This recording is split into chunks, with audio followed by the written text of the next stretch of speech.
and the skies. Oh, I'm living that nomad life, city to city, feeling alive. From mountain tops to ocean drives, unchained I thrive, I thrive. Okay, thank you so much for joining us here on Nomads 50 Plus. My name is Chris Kalaboukis, and it's my mission to get the stories of 1,000 digital nomads. That's right, folks, 1,000 digital nomads to help you get into the life of a digital nomad. And today we have a very special guest. Please introduce yourself and tell us a little bit about how you got into the life. Hi, Chris. Thanks for the invite. My name is Jerry Kezka, and we met on Substack. I got background in science, but I turned to writing and solopreneurship. So starting from the beginning, like many of us, I used to think that if I work hard and got a good education, success would naturally follow. Oh, of course. It always happens all the time Yes, to everybody. that's so true.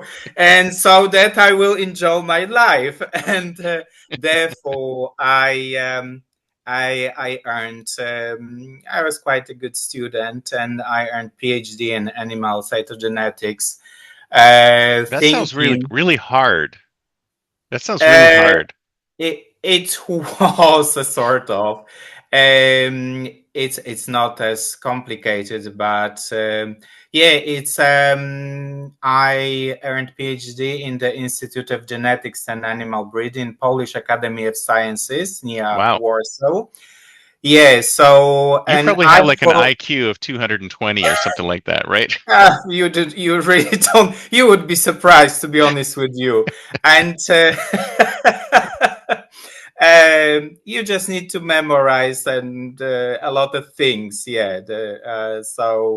And I thought I was on the right track. But guess what? Reality hit me like a ton of bricks to be. And working fixed hours and for a set salary wasn't going to get me the freedom lifestyle I always craved. So I decided to take a leap, and I completely switched careers and moved to London, all in pursuit of my passion for fashion and beauty. And at first it was quite thrilling because my work was featured in some of the top magazines and fashion shows, and I attended all those fancy parties and fashion events. Yeah. So, but how did you go from this to that? I mean, it seems so totally different. It is like, very different. But if if back then, if I would have had AI, I would have said, "What's the most opposite thing that I can do from what I'm doing?" That's what people think, and I was probably the only one person on the planet with PhD in fashion and beauty industry, to be honest with you. But so sometimes it's not. It has got some advantages because sometimes you don't have to be the best, but be different or unique, and that gives you the edge. To be honest with you, so this is a tip for any type of business as well.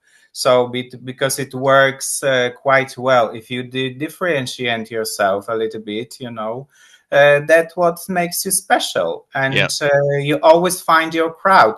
Yeah, and you're absolutely right, because if people know me personally, it's like I think a lot of creative people like us, writers or anybody who is sort of creative, we've got multiple interest. I don't believe that we're like some sort of one-dimensional people. Exactly. And that's what companies want us, put us in the box.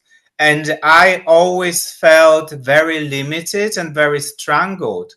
And I worked for top companies in the world, like you name them, or for all of them, in the industry. Mm-hmm. And I always felt like I'm very limited because I was just a cog in this machine, to be Right. honest with And they want you to just you. do that one thing that they hired you Yes, for. It's like yes, yes. stick in that And niche and be there and stay there.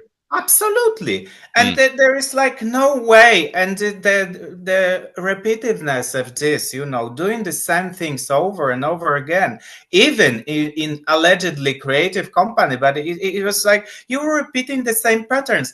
And life is not always that exciting. And we have in a business, for example, we have to get over a sort of routine and mm, doing the same boring stuff in a way, and this is what you have to do. You have to be consistent and etc.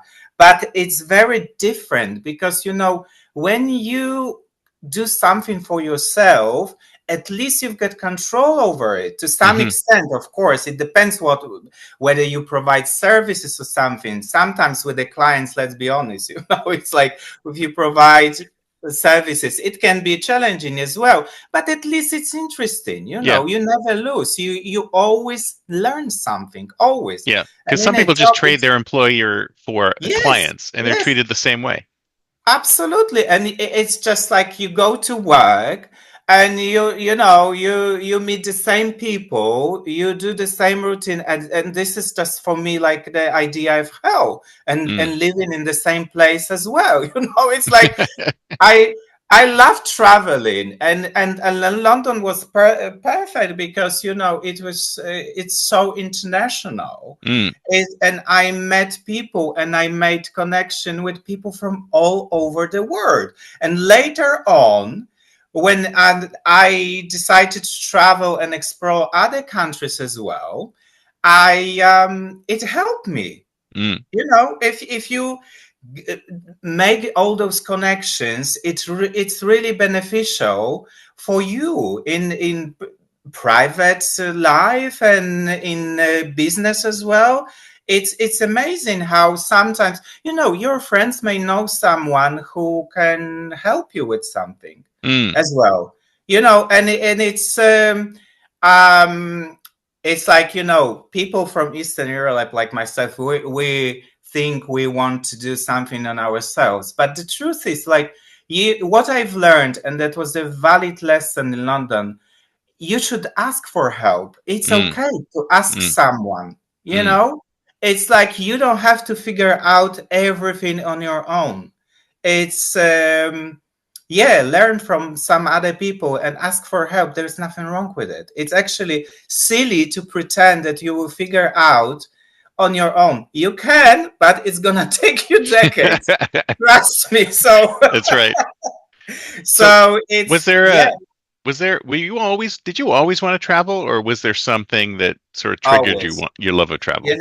I always wanted to travel, and I was born in the '60s, and of course Don't in the admit it. past. No, it's kidding. So was I. It's so the history obviously, and so I suppose we're very limited Mm. with traveling, and we couldn't basically travel anywhere, Mm. and after all those changes, political changes in the late '80s and early '90s, I was. And I remember, I actually, my first travel was to Eastern Germany. Mm. So in the '90s.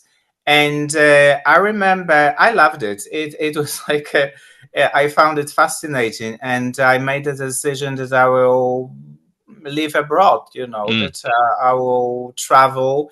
I didn't know how I'm gonna figure it out, but I knew that it's gonna be my thing, and I absolutely love traveling. And although I got PhD, I can tell you that traveling is the best university Oh yeah. because you can learn so many things. It's just incredible about people, about yourself, about other cultures, and you don't learn those things from the books or from traditional education. And facing this sort of reality is just amazing. And I always, and of course, I remember when I lived in Australia, I met some people, because Australia is so isolated as well. Mm. It's really is. And I lived in Sydney and Melbourne, and I visited Brisbane as well, and Cairns up north. Wow, I hear And that's really remote. yes, yes. Oh my goodness, it was so tropical, and I will never forget that moment, because for me as European, it was so exotic. It was Mm. so well, it's near it's tropical, and I remember when I get off the plane, I couldn't breathe because it The was so humidity. hot and humid. It was shocking, Yeah. but at the same time, my body adjusted quite well, and Mm. everywhere there was aircon, so that wasn't a problem at all. But just being there, it was unbelievable. And I'm not surprised. I met some people, who never actually left Australia ever. But it was interesting experience as well. So to meet people from completely different walks of life who you would never ever meet. Mm. And sometimes it's always you learn something. Absolutely. Uh, All the you time. always like something, even if this is like some sort of something what is not for you, or even repelling, or that's very interesting. I always find it fascinating. Yeah. But like people were very nice, because I Australia is quite international. It's Mm. even in those little thing, little places. And I actually met so many Brits, because I spent so many times in London, and so many years. So I'm sort of, I could have British passport, but I Yeah. don't need it So anyway. you So moved from Poland to London, yes, and then yes, and yes. then when did you decide to? So you have you left London now? Are you back there? Like, do you have London as Oh a hub, yeah, yeah, yeah. or? It's just starting. So as I said, at first it was going quite well, but behind the scenes of this fashion world, not everything was that glamorous, Oh, because everybody thinks that it's so amazing yeah, on the front, but yeah. then when you I get mean, inside, yes, yes, and I can tell you, like, the whole drama is behind the scenes, and I think in every industry. absolutely. And there are many disturbing things as well, to be honest with you. So and nobody talks about, I mean, if I will never forget it when I first saw, topless models. It's not very appealing look, to be honest with you, image, Mm. because what people don't realize, catwalk models, they are there to present the clothing. They're not Hmm. for the beauty or whatever. There Yeah. is a team of specialists like myself to make them looking good, but what they sell the dream, and they sell the clothes. It's a Right. business, like, so they a lot of those girls, they're quite skinny, to be honest with you, Oh yeah. delicately They have speaking. they have nothing to them. Yeah, They're just like yeah, basically yeah, hangers. literally. Yeah. So it's like people who get this, oh, they're so gorgeous. I mean, they are, but on their own rights. And beauty is always in the eye of the beholder as well. So it's for something is beautiful for someone, and Yeah. for others But people, it's not. but you're right. I But mean, whole point of it yeah, is they're basically walking hangers to present the absolutely. clothes. And it's quite disturbing, to be honest with you. Yeah. So it's like they're so skinny that this is like, ooh.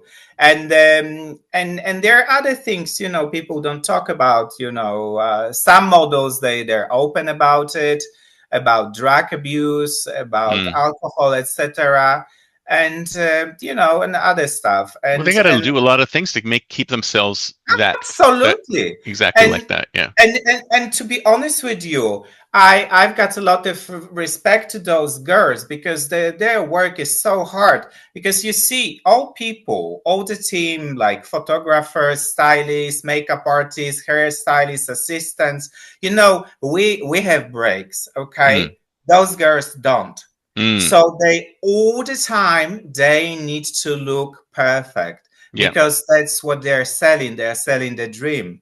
Okay, so imagine and without too much eating and etc. It's just insane, That to must be be honest really with you. tough on your head, like thinking Of that. course, Mm, but it must be for those. Fortunately, when I entered the industry, it was quite late because I was in my late 20s, mm. and when I moved to London, I was 30 years old. So I was So a you're like an little old bit. timer in that space. Yes, in every industry, literally. One of my Italian friends. She said, "Jerry, you're a late bloomer." So there is something. she, 30 is she, late? Oh my God. yes, it's like, but that's okay. It's never too late, and I'm a perfect example. You can start at any time, and it's never too late, and you can Exactly. still make it. Like seriously. So it depends obviously on your goals, because what is some people want to be millionaires, and some just will, like myself. I want to travel and I want to enjoy my life. So Yeah, those exactly. my priorities, and help others people. And that's all. So, I worked crazy hours. I work weekends, and because I was freelancing. Mm. So sometimes I was collaborating with some companies, and I was specializing later on. I did some stuff for television, for BBC as well. Nice. So you For were doing very well, it sounds like. Not really. This is there are some big gigs, for good money, but that wasn't really enough. Mostly I was working with general public, and I was specializing, in photographic makeup. Hmm. So, but now everybody knows better. It's so. Sure they do. Because they watch YouTube video and they think they know better, They're which experts. is fine. So, 5 minute video and you're yeah, you yeah. put up your So shingle. anyway, after 6 years, I was yeah. So that was. That's a long time in the fashion industry, isn't it? 6 years? It's like a lifetime. Yeah. It was a long time, but it was like 6 years in London, and I was approaching um, my 40s, and I mean, they must have really thought you were like old when you get to that age. yes, like you should, you know some of the models, they're teenagers, Oh yeah. they're 15, 16, 17 years old. And I remember I was I was running a fashion department in one of the magazines, and so I was actually, I was I ended up doing more business stuff than creative stuff, to be honest with you, because I was in charge of budgets. I was in charge of castings, organizing all these things. Hmm. So, it was more business than being creative, to be honest with you. But anyway, Right. I heard their conversation.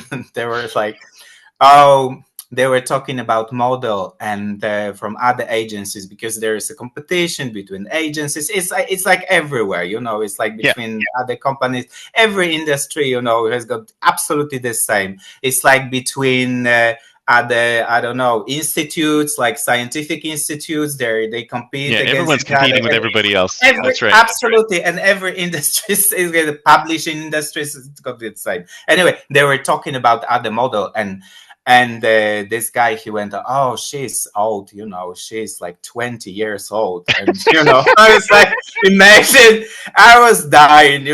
But that was for me, it was a great experience as well, Mm. because the paradox was that it taught me to accept myself the way I am, because I'm quite short for a guy. I'm 5'7", okay. Hmm. So for a guy, I'm short. So those models, they're when they put on high heels, they were both catwalk models.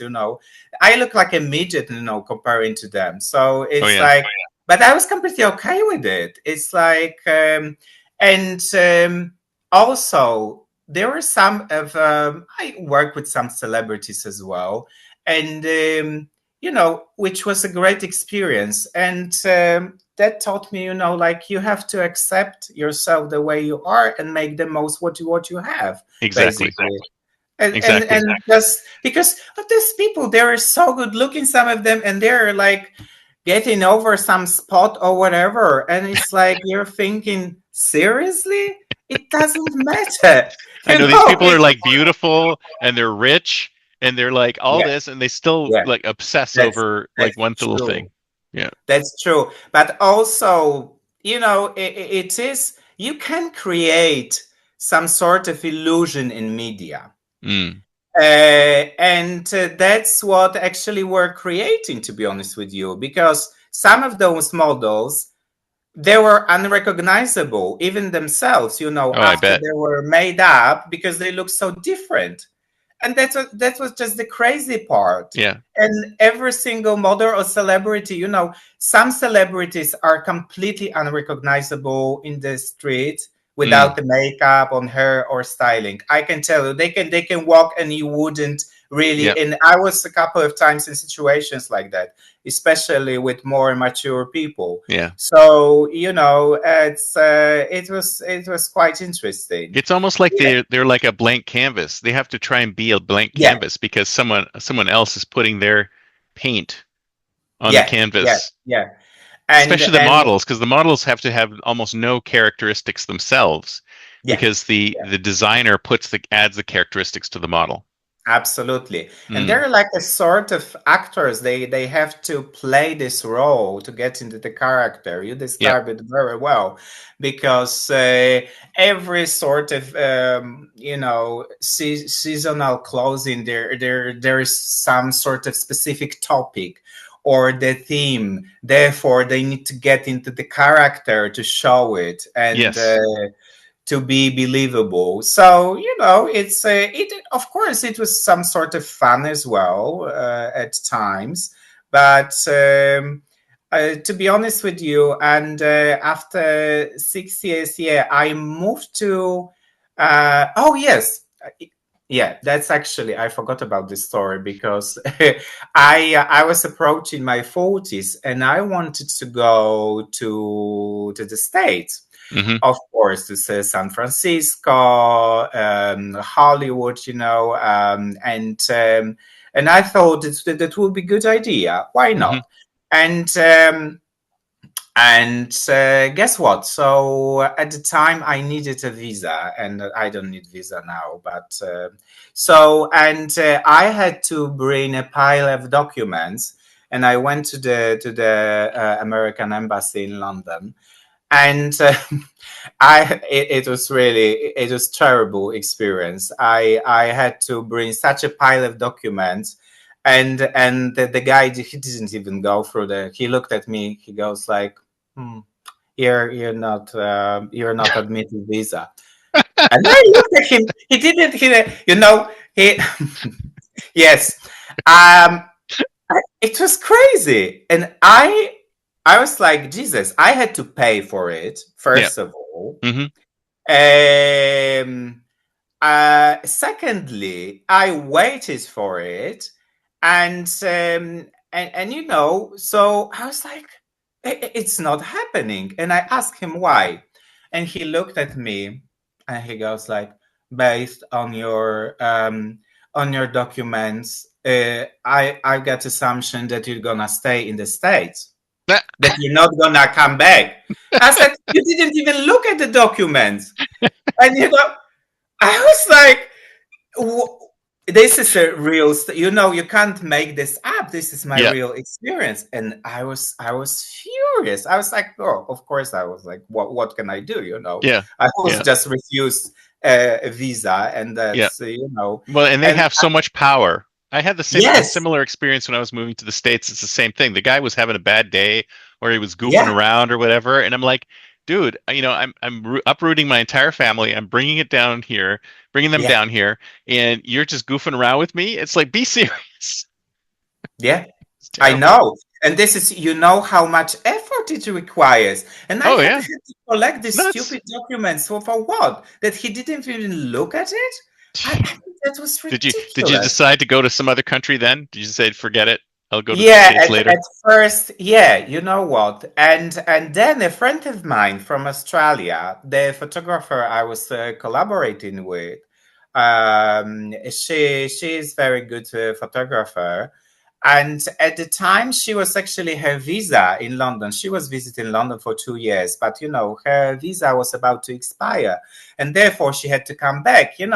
And we went on the UK tour. Okay, so we went to a couple of cities because once you're stuck in London, you're like, I wanted to see more. So we went to Liverpool, we went to Blackpool and Birmingham, and some other places, Manchester, because we wanted to visit before she leaves. Mm. And when we're touring around the UK, a friend of mine who is a travel agent, he was like, Jerry, do you want to go with me to Australia, to Sydney, for Christmas and New Year's Eve?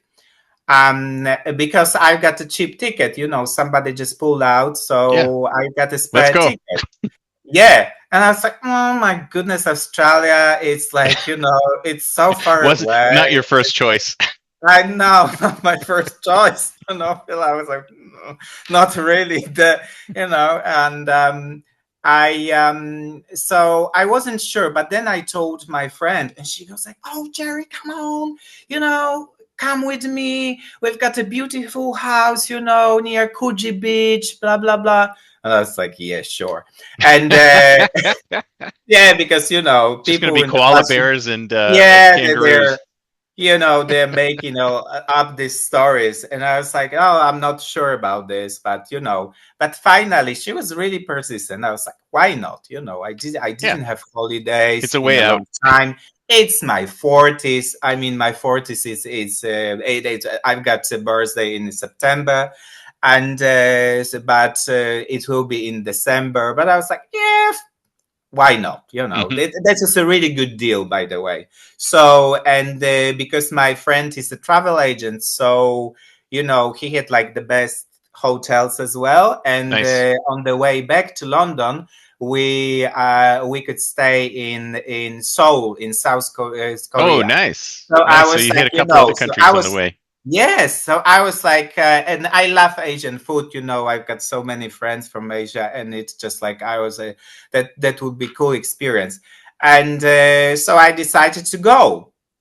And oh my goodness, it's like when I landed in Australia, I was like, it's December, it's summer, It's summer. and That's right.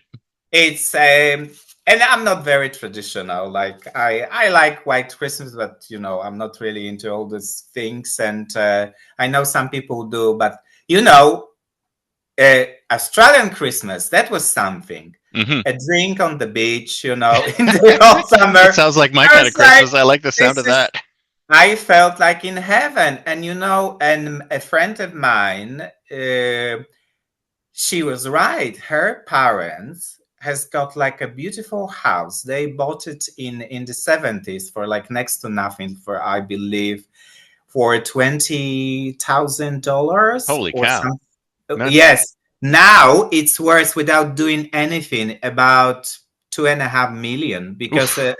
because it's like so near. I don't know whether Sydney. It's Coogee, near Coogee Beach. Mm. There are a lot of beaches, and Coogee is my favorite, to be honest with you, because it's tiny. It's really nice. So they go to swim like every day in the morning. Oh So man, I it's would like, love to do that. That sounds and fantastic. it's like, and I was like, oh my god! And they have like a massive balcony, and Mm. it's like it was with a view, on the ocean, and I was like, this is not real. Yeah. So that made me realize, after working for decades so hard, in this miserable Europe, I was like, oh my god, this is Yeah, this is. I love the way you say miserable Europe. It's like so many people are from the States are like, "Oh, Europe is amazing. It's so wonderful." But you have a different I mean, take on it it. is in many ways. Yes, well, listen, after and then I came back, of course, and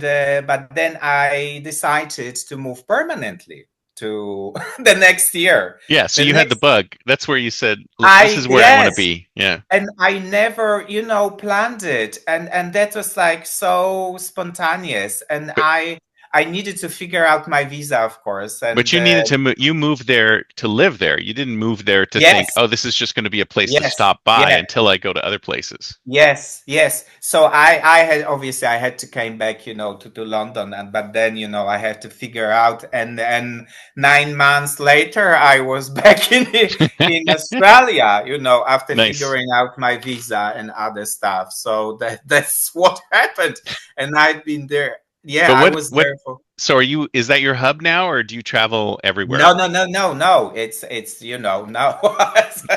I travel all the time, and it's like I've been in Australia like almost 3 years, Hmm. and it's very different when people travel just for holidays Mm. because they have no clue. And I can tell you, I've got so many of my friends from corporate, who travel. They got these holidays like everybody else. And there's nothing wrong with it, Yeah, but honestly, visiting on holidays is like you know nothing about the country, absolutely exactly. nothing, because you've got in those 4 or 5 star hotels, you've got this tourist experience, and you don't really when you live somewhere, it's entirely different experience. Absolutely. Completely. So, of course, it goes through different stages. It's a honeymoon stage, and then you're like, which is the best stage, to be honest with you. I love this stage That's every why you keep time. moving and you go from one place to the next. Yes, You're always going on another it, honeymoon, basically. yes, absolutely. And it lasts about 3 to 6 months, and it's just amazing, Then Later you on, go of have a course, honeymoon in another place. I love it. yes, and for me, I've noticed that now my ideal length of staying somewhere is between 6 months to 1 year, Mm, because I think if you stay below 3 months, you don't really know right. It much. takes about that much time to become Yeah, almost I like a think. local person. Mhm, Yeah. mhm. Because and that's why, for example, if you move it's a tip as well, for anybody who wants to move to another country, you don't know the places, Mm, and what you think is your budget, you probably gonna spend like 50 to even more percent of your budget, on yeah. the top of what you think you will spend, because you don't know the cheapest places, you don't know how to move around, Yeah. and this is also great for our brain, Mm, because that's how we learn, and for our cognitive abilities, and absolutely. yeah, so that's why traveling, it's one of the benefits. Everybody should travel, honestly. I know What that people are afraid, or like, I know that many Americans especially, they're famous for um traveling, but they expect everything to be the same. I mean, what's the point of traveling then? Yeah, you don't want that. I don't get it. Like, No. why would you? I understand it's maybe convenient or whatever, because but it's a sort of No, but it's the boring. same. I mean, the Americans. You go to Hawaii and they're sitting at the Cheesecake Factory, or Yeah. but Brits do the same thing. They go to Greece Yes. and they're asking for their big English breakfast. Oh So my God. Yes, that's so true. You know what? And then it was crazy because I lived in Bulgaria as well, and you're right. There was this British woman, and because you have to, whenever you go somewhere, connect on to Facebook group, local Facebook group. This yeah, this is such a good source of everything. mm, How to find accommodation, yeah, how very helpful. to find local groups, how to find expat. It's gonna be so helpful, because you're gonna learn more from them than from any other sources on the internet, honestly. It's Absolutely. And I remember this British woman who was asking for English breakfast. I mean, seriously? Come on. And that's so true. So, Yeah, you're you're not in absolutely right. England, but so Yeah. speaking of money, actually, you mentioned money earlier. It's like, so how do you fund your travels? Like, I mean, how do you fund all of your travels around the world? Yes, that's a very good question because before I wasn't making money online. Okay, so I had to find the ways. I had to, have contract or whatever, or work as a freelancer. So you have to be aware, and it was you know inconvenient. It's It's very. hard to work as a freelancer when you're traveling, It's isn't it? terrible. Yeah. And it was crazy because when I moved to Australia, I thought, oh my goodness, they will welcome me with open arms. But how wrong I was. They were Oh like no. very suspicious that, oh, from Europe, from London. And you know who hired me? British company. Oh They really? laughed, Because they because knew you from yes, London.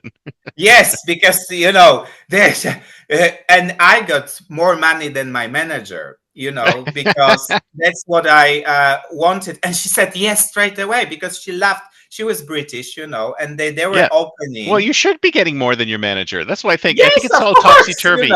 It's like the Anyway, I had bosses should more. not be get paid more than the people who Yes, do the work, and who create the absolutely. value. And also, you know what? They wanted me to be the trainer for the company as well. So it was like investment for them as well. Mm, mm. So, but they hired me straight away. Like she was so enthusiastic because they wanted to embody, because it was British brand, and I sort of understand, British approach, and I like it, to be honest with you. It's I like this craziness, and the British fashion and British style is quite, It is pretty so off the wall. I love it. But you were yes, working for a yes, British company in Australia. The time difference is yes, insane. yes, yes, because I was really struggling, all that they were like, not really, so I applied for because I always work for the top companies, but like they didn't really like me, they were maybe well, later on my manager told me he felt intimidated by me, Mm. so it's like, because I had so much more experience, and like I Yeah, I embodied hate this when that British. happens. Yes, so they Good and managers hire people who do a better job than they do. That's a good yeah, manager. yeah, yeah. Anyway, so yeah, so that I thought, I actually, I was close to going back to yes. So I was in, at the time I was in traditional employment, to be honest with you. Hmm. So and for I was on student visa because I was too old for any other type of visa, so I could work only part time. But I can tell you that I was earning more money part time than full time in London. Wow. So that's And the another, cost of living was cheaper where you were? a sort of, yes. It was Yeah. similar to London, but it was cheaper. Yes, Mm. yes. I lived first in Sydney in Surrey Hills, so it's quite a central location, So you and were then able I to moved. cover your costs with Oh this yes, job. totally. Yeah, yeah, And yeah, yeah, yeah. then that's when you realized I don't want to do this anymore.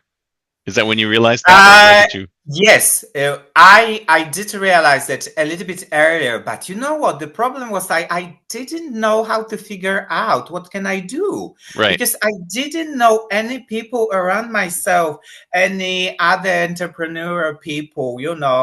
Everybody was doing something, but it was like 2009, so it was like, listen. But I was always writing, Yeah. always, my entire life. But I never thought, to be honest with you, that I can make money out of this. And Mm. it's, of course, when I did scientific research, I had to be published, because otherwise I wouldn't get my PhD. And I was always Oh, so publishing see, in. you had the skill of writing from when you were when you were going to school. Yes, Nice. a sort, yes, yes. And and it was always important for me that, you've got there is also a system For judging, like for giving you points, what sort of scientific paper are you published in? It's like in fashion a little bit, Mm. whether there's of course there's some are more important, and I always wanted to publish in English, and I always wanted to make sure that this is like the top magazines, because I was very ambitious. And Yeah. so I had some really good publications in journal of heredity and all this stuff, so they're like the top titles in my niche, in my science niche.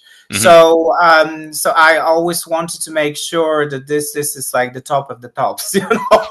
It wasn't always the case, of Sure. course. It's sometimes but I always wanted to make sure that this is something really meaningful. So you Okay. started writing for a living at that point.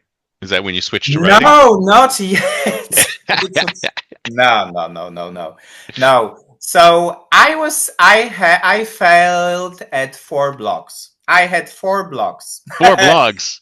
Yes, in Why four Blogger. blogs? Each one was a different Yes. topic, I'm guessing, right? Yes, Different yes, it subject. was different. Yeah, I've changed the niche. It was first the beauty, fashion, then anti-aging, and then but it was a good exercise because you never lose. But I didn't. One of them I was running for a couple of years, but I wasn't consistent. I didn't know what I was doing as well. Mm.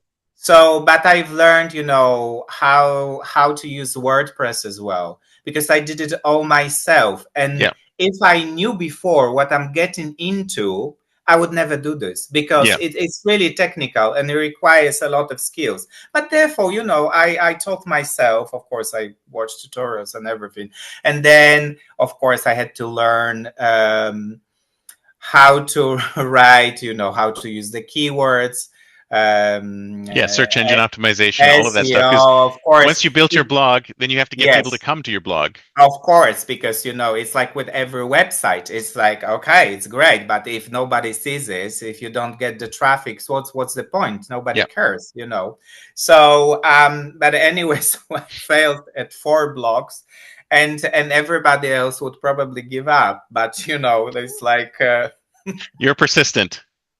I am persistent, I never give up. So so I came back to London. Hmm. Okay. And I was trying to figure out, things. But I didn't really know where to find information. I don't know. I was from one hand busy with sustaining life, and because London is very expensive city to Oh, live in. yes. Very much so. Now it's just ridiculous. When I first moved in 2003, that was okay. It was a sort of affordable. There were some cheaper areas, and I always lived before like in zone 1, 2. Nothing behind zone 3. And now I think even zone 4 it's not affordable Oh, yeah. anymore Absolutely. for like it's just ridiculous. It became ridiculous. Anyway, so I was struggling and trying to figure things out, and tried a lot of things, affiliate marketing, that failed as well.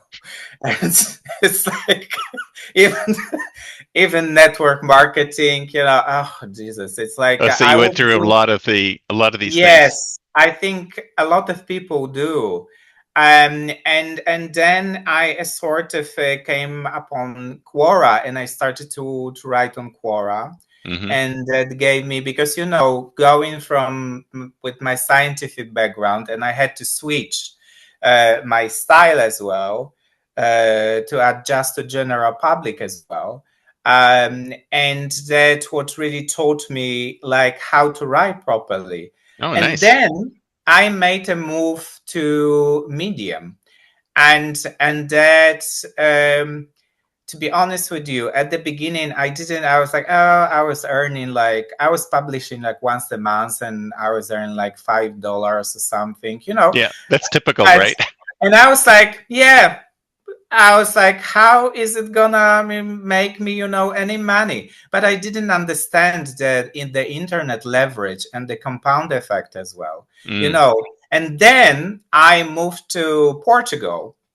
I lived in Portugal as well, in Lisbon and Porto, and I I had to find a job, and I was switching like jobs like almost every month Wow. because they were terrible. And finally, after the third attempt, I hid. That was probably the worst. It was supposed to be the best, but it was the worst. Mm. It was online, so you would think, oh, it's remote, so you don't have to deal with all this, BS in the office and blah blah. So it's Yeah. Monday to You still Friday. have to deal with BS, but you have to do it remotely now.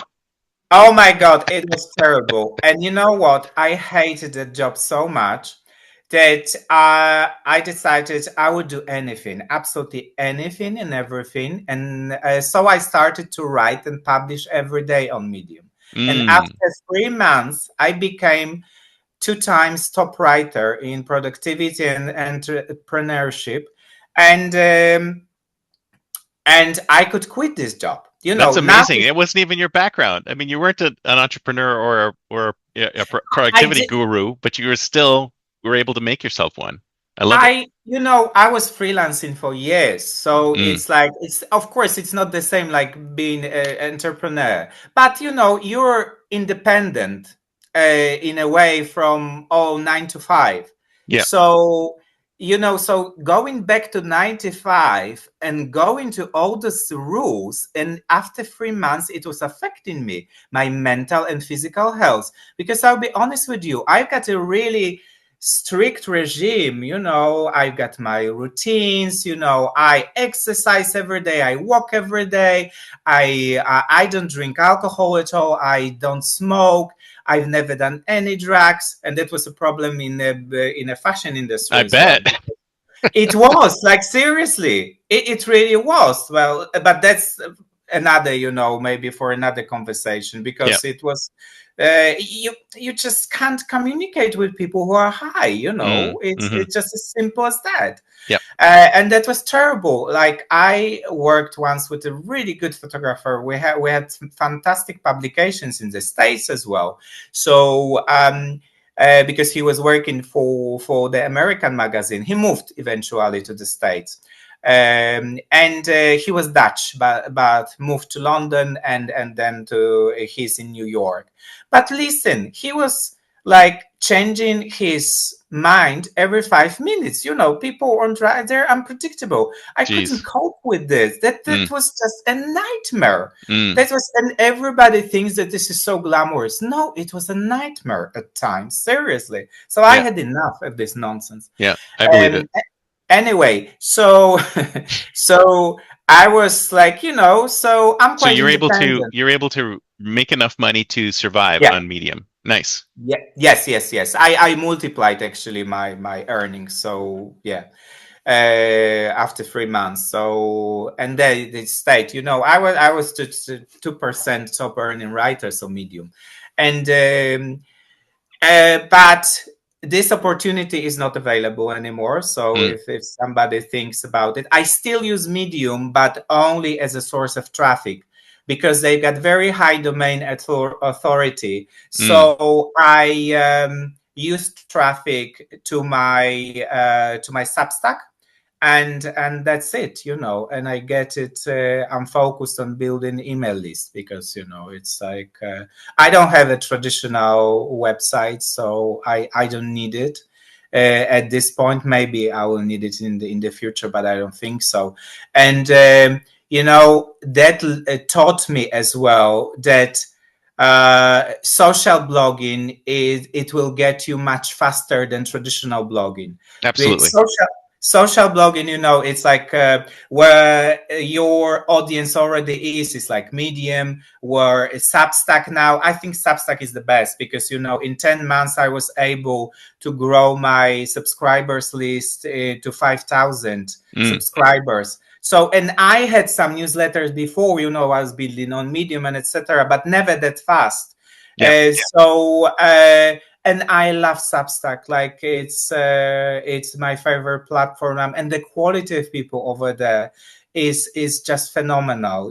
I've got quite a big following. I mean, not big, but I've got following as well on LinkedIn. So I tried all this platform. I don't know whether I was on MySpace, on Tumblr, that I had a blog there as well. So some people don't even know what is it. It's like.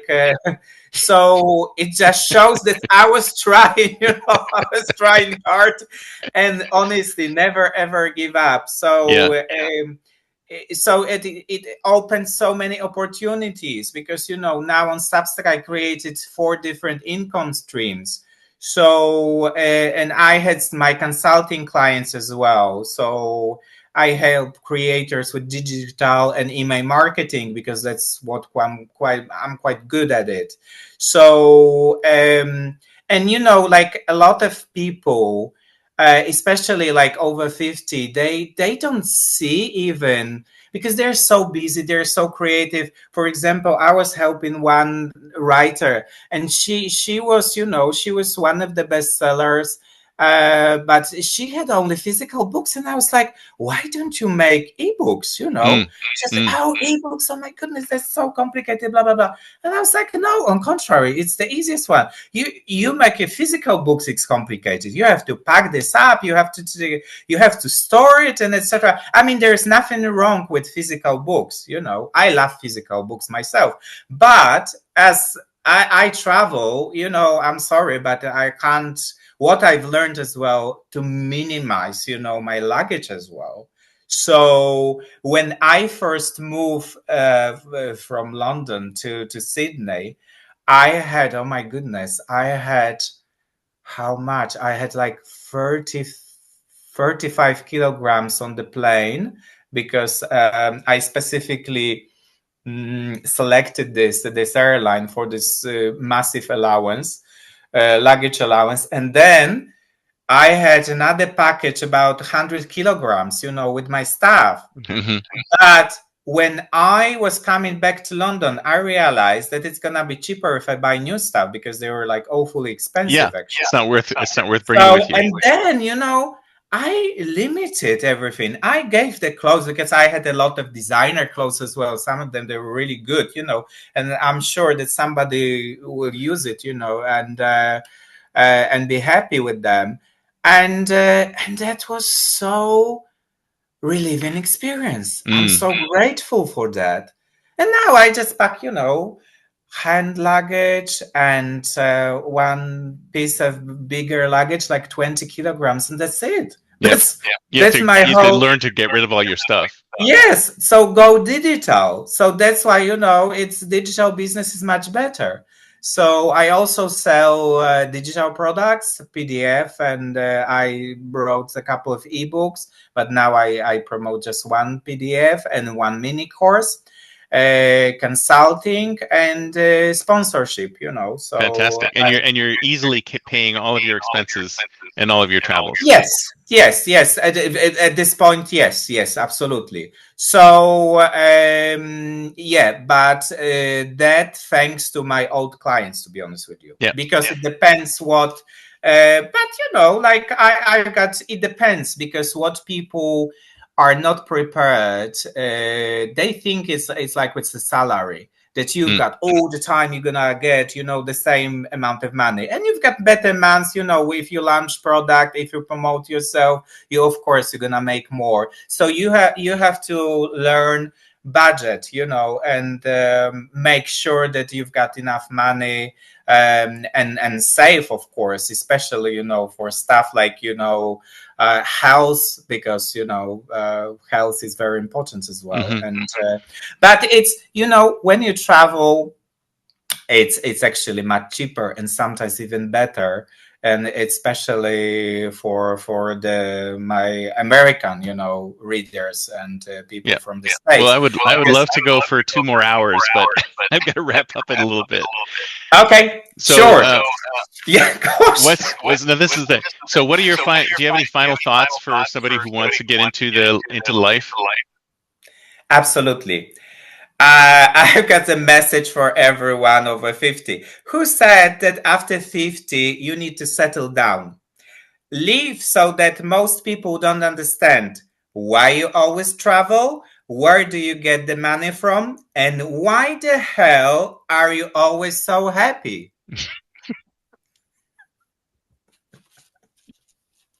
I love that. That's amazing. And you are. Look at how happy you are. You're like one I happy am, guy. You're the you know. happiest guy I've seen in a long time. What's the point? You know what? Some of my mentors are multimillionaires, you know, and I know them like in person, not from media or whatever. And you know, and the ones I know are happy, but some of the most, you know, successful in traditional sense people, millionaires or billionaires, they're the most miserable people on the planet. So Mm, what's the point of having money if you can't enjoy it? Like, seriously. exactly.